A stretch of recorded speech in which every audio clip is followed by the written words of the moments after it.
Breaking news po mga kababayan, Marcoleta may pasabog. Grabe ito. Boyeng Rimulya, SALN DBP Sara, ilalabas na. Ito po ang kanyang pasabog. SALN DBP Sara Duterte ibibigay ng Office of the Ombudsman sa House Committee on Justice. Halaka. Mga kababayan, ano ang sinasabi ni Boyeng dito? Bending dalo na naman ba ito? Kaya Marcoleta, may pasabog na dito. Magugulat kayo mga kababayan. Mga tangalista, nag-iiyakan na naman. Ito po ang pasabog po. Panoorin po natin. Kaya may sabi na nga ang House Kongreso at ito po'y tinanggap namin at bibigay namin ang SALN ni VP Sara. Kami po ay may sabi na rin na binibigay sa House tungkol po sa SALN ba yun? Yes, sir. SALN ng isa sa mga empleyado ng Congress, ngunit ayaw po tanggapin ng Congress ang sabina na aming ipinapadala, ayaw tanggapin ng security. At ito, public notice lang po. Susunod na gawin po sa amin to ng Kongreso, I will cite the Secretary General in contempt. At hindi ko may papayag na baliwalain nila ang Office of the Ombudsman. At ang sampinang yon ay nauukol kay Safronio Gabunada, isa sa mga House employees. Ang rango niya yata ay Deputy Secretary General. At ito po ay tungkol sa mga plunder cases din na aming hinahanda sa mga congressman na kinauukulan. Ayan mga kababayan, banat ni Ombudsman Boyeng Rimulya. Yung Secretary General, i-contempt niya, isa-cite in contempt niya, ipapakulong. Halaka. Grabe na, pasabog na ito. Ano sinasabi ng komento? Boyeng, ikaw muna ang maglabas ang SALN mo para patas. Nako, sabi ni Maribet. Boyeng, ilabas mo na ang SALN yung magkapatid. Sabi ni Maribet Escobal. Jack Angel, SALN mo Boyeng, ibigay mo din Bendalo. BNM, dalhin mo na sa Senado ang impeachment para magkaintindihan na. Grabe, kompleto na, nakakuha na ng ebidensya ang Justice Committee ng Congress.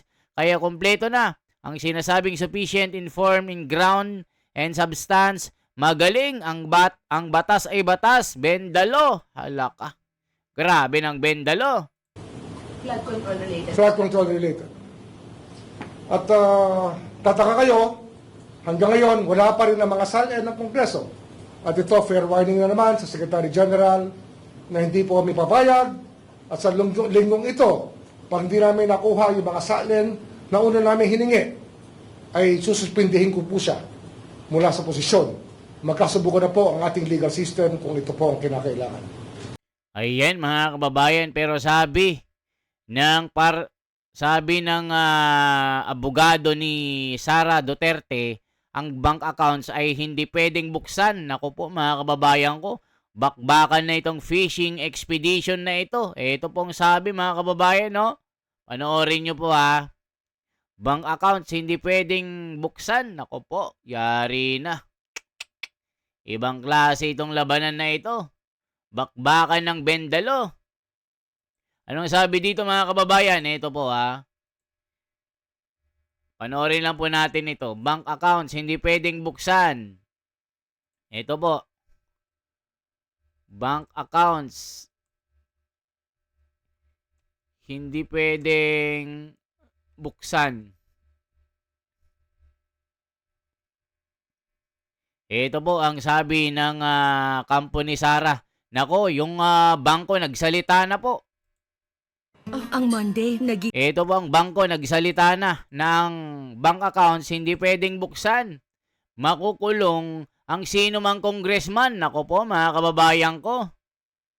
Ipapatupad na naman ba ang Bendalo dito?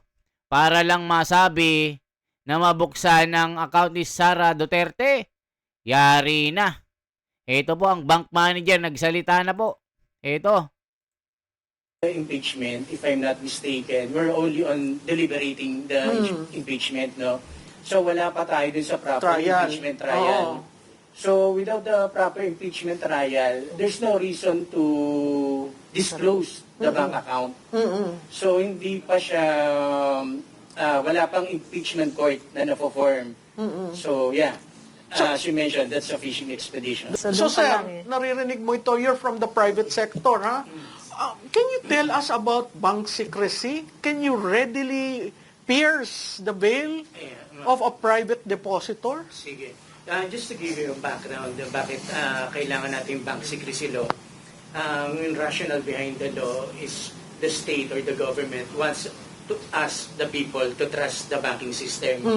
So, gusto nila yung mga pera natin, instead ay ilalagay natin sa bahay natin, sa ilalim ng unan natin, sa bangko natin ilagay. Bakit importante yung deposits? Since alam ni Ma'am Cora na yung deposits natin, pinapaikot ng bangko para ipautang. So, pinapautang yan sa mga negosyante na nag-spur ng growth sa economy. So, yun ang important. So, what is the bank secrecy law, yung RA 1405? RA 1405 was created, it states that all deposits of whatever nature, including investment bonds issued by the government, are of purely confidential in nature. And no person or government official, even government official and offices can access your bank records except for four reasons. First is the signed waiver of the depositor themselves. So, yung mismong may-ari ng account. Correct. So, signed waiver. Pangalawa, in cases of impeachment. So, pangatlo, per cases involving bribery and the religion of duty. And the fourth is when the funds in question is the subject matter of the litigation. So, hindi siya pwede na, for example, sinampahan kayo ng libel, titingnan nyo yung bank account ng tao. So, the criminal act should be connected to the bank account bago natin buksan. So, So, bawal yung fishing expedition na bubuksan ko yung account ko, oy, buksan mo yung account ni Malutikia, tingnan natin kung ano magagamit natin para sa impeachment. Pwede ba yun? Yes, oo. So, may mga tao na gustong i-circumvent yung bank secrecy law natin. No?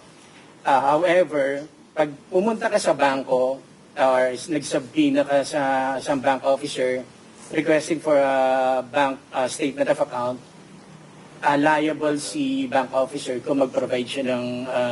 So hindi yan yung pag may subpoena? Yes, unless they fall under dun sa four reasons na nabanggit. Oo. Ayan mga kababayan. So ibig sabihin, supalpal si Boying dito. Ayan o, bank accounts ni na BP Sara at Attorney Man Scarpio hindi pa pwedeng buksan.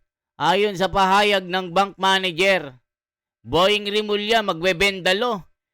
Nag-issue ng sugpina.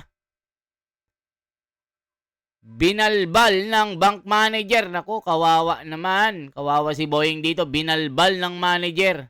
Napahiya. Sino palpal? O, tignan nyo po ha. Sabi kasi ni Boying, pabubuksan niya ang SALN DBP Sara. Yan SALN DBP Sara Duterte, ibibigay ng Office of the Ombudsman sa House Committee on Justice. Ibig sabihin mga kababayan, pinapayagan ni Boying Rimulya ng Ombudsman na silipin ang SALN DBP Sara at Man Scarpio.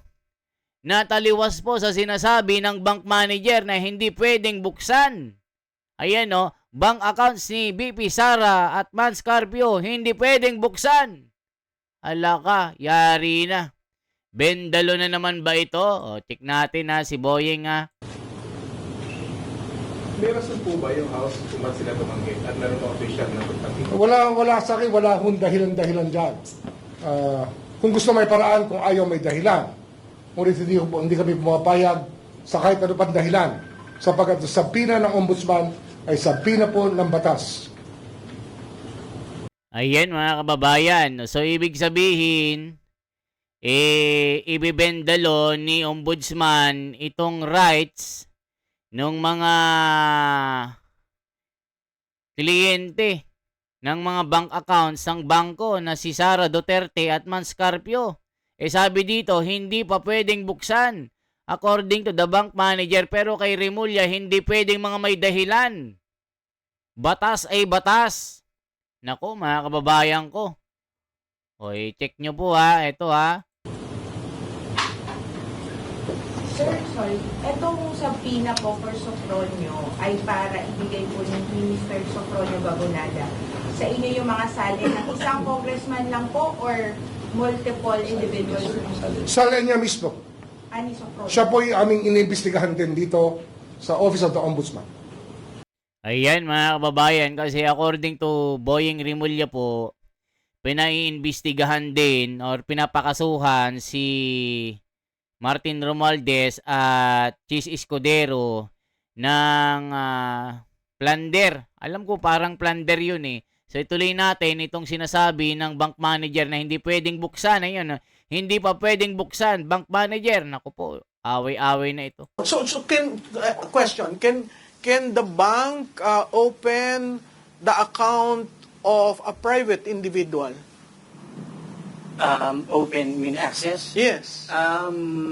A third party asking you open the bank accounts of No. Juan de la Cruz. No. The bank officer himself, no, cannot access. Can the bank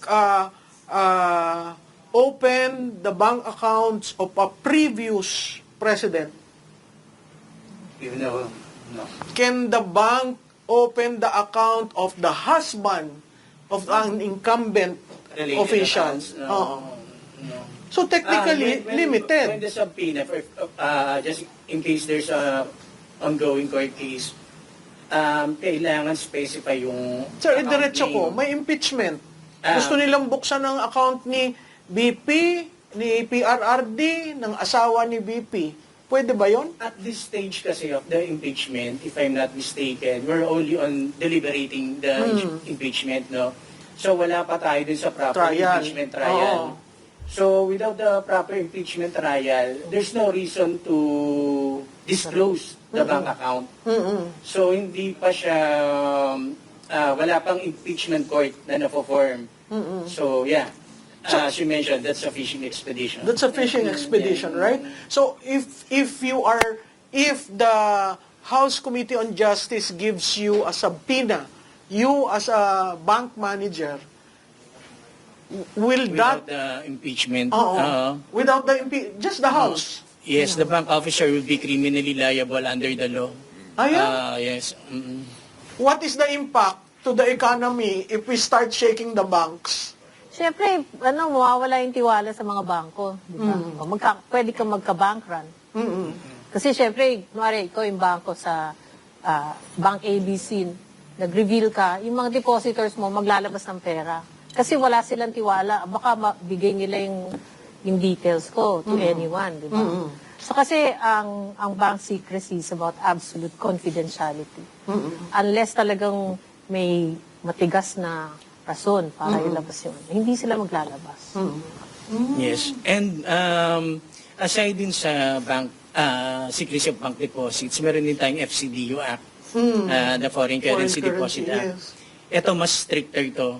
Even with the court case, you cannot open the bank account unless there is a waiver from the depositor.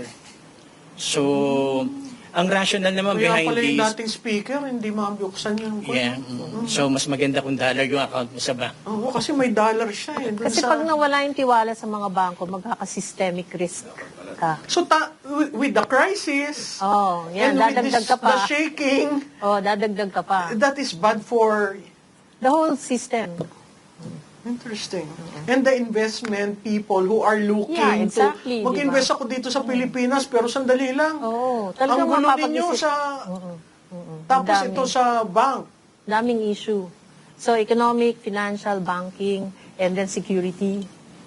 All facets of government and governance right now is affected. By just the impeachment of the Vice President. And the Middle East and the crisis. Middle East crisis. Sir, ano naman ang AMLA? Meron pakialam si AMLA sa mga bangko? Ang AMLA is actually tinatawag nila ito yung high-tech bypass ng Bank Secrecy Silo eh. Kasi even without the court order, masisilip nila. However, ang safeguard mechanism nito is AMLA works like a silo. Independent sila. Even Congress cannot summon AMLA to produce bank records of a person. So, sa bangko kasi, daily, we have to file a report, what we call CTR and STR. CTR is for covered transactions, which is 500,000 and up. STR is suspicious transaction, regardless of the amount. Sir, ba't hindi nyo nakuha yung mga maleta at saka yung sa yung nawawalang pondo? Yes. Actually, what happened etong sa flood control scandal, it should be AMLA at the center of this investigation. Because the movement, the channel is money. Without the money changing hands, makukontrol sana yung corruption. So, again, going back, we have yung CTR and STR. Covered transaction for 500,000 and up, and suspicious transaction regardless of the amount. Kasi yung iba, sinicircumvent yung 500, 300 muna, 300 withdrawal, hanggang makuha nila yung buong amount.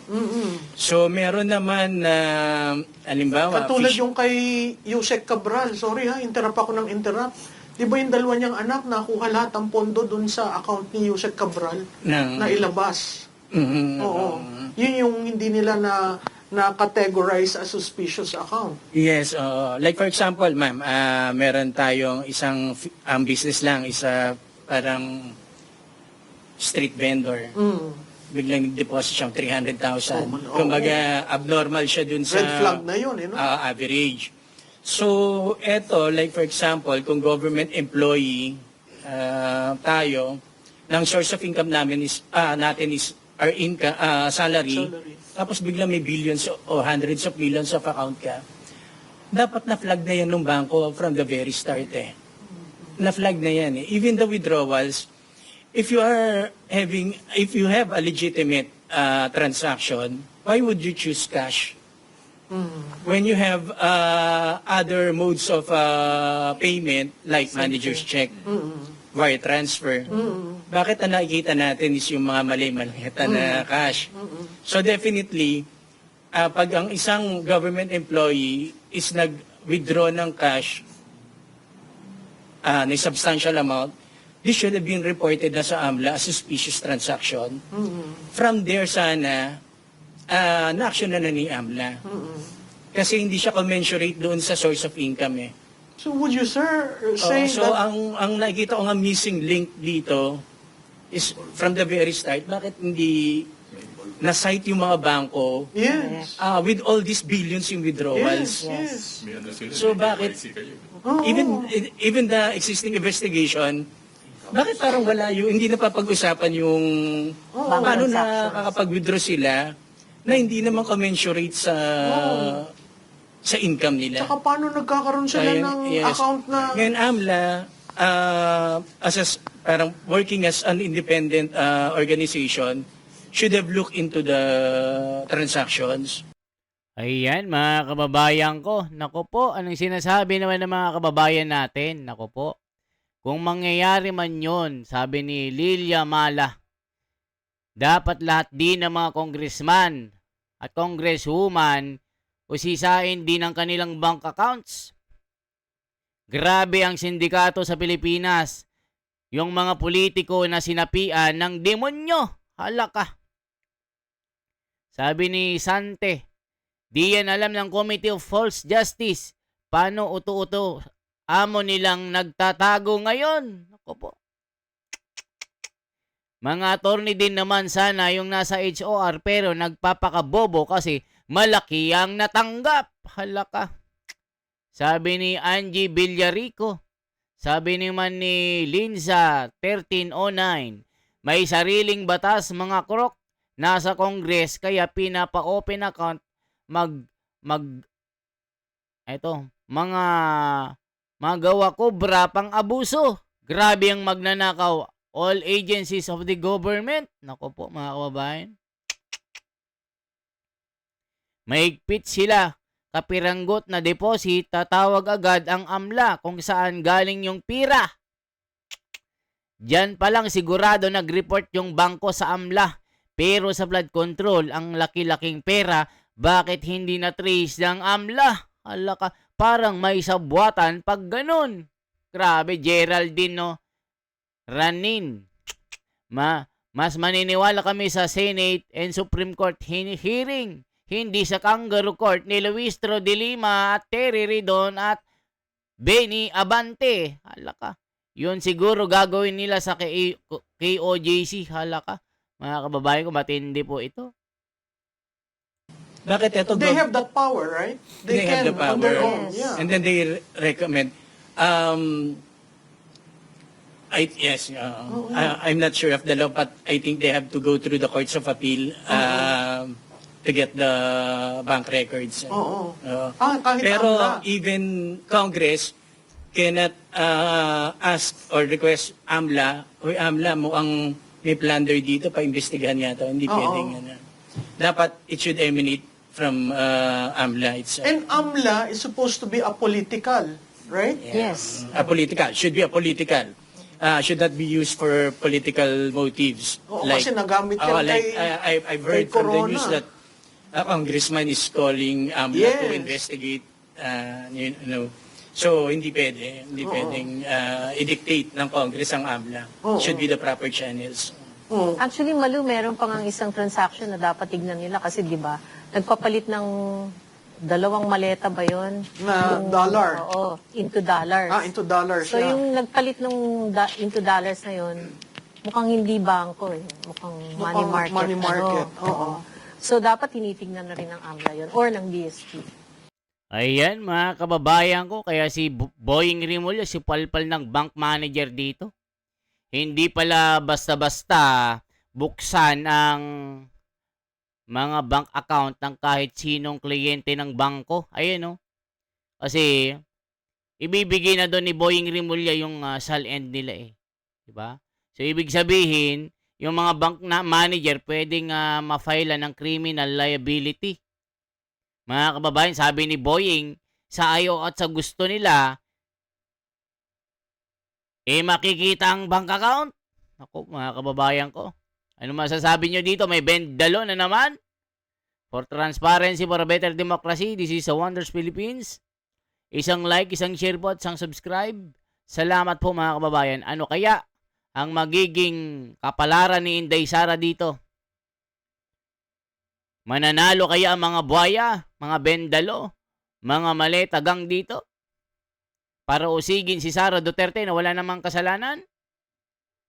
Mag-comment po kayo mga kababayan ko. Mabuhay.